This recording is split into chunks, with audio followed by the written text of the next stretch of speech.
আজকে আমরা খুব মজার একটা ইংরেজি শব্দ শিখব যা দিয়ে বিশেষ ধরনের মানুষদের বোঝানো হয়। ভাবুন তো, আপনার চারপাশে এমন কেউ কি আছেন যিনি আর 10 জনের মতো নন, যার চিন্তাভাবনা একটু অন্যরকম?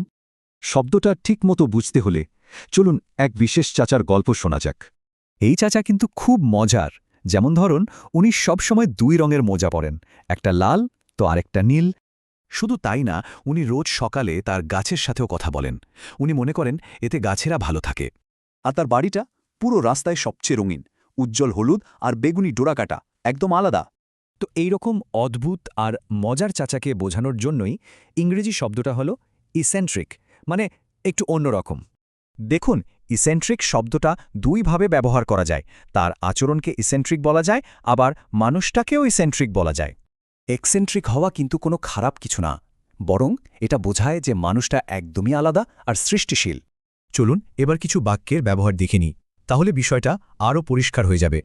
মানে হলো সেই এক্সেন্ট্রিক বা অদ্ভুত উদ্ভাবকের আইডিয়ায় কিন্তু প্রযুক্তি দুনিয়ায় বিপ্লব এনেছিল। মানে তার অন্যরকম ব্যবহারের জন্য তিনি জনপ্রিয় ছিলেন, কিন্তু অনেকেই তাকে ঠিক বুঝতে পারত না। শিল্পীদের জন্য এক্সেন্ট্রিক হওয়াটা দারুণ ব্যাপার। তার এই অদ্ভুত স্টাইলই তাকে সবার মাঝে পরিচিত করে তুলেছিল। তাহলে মূল কথাটা কি?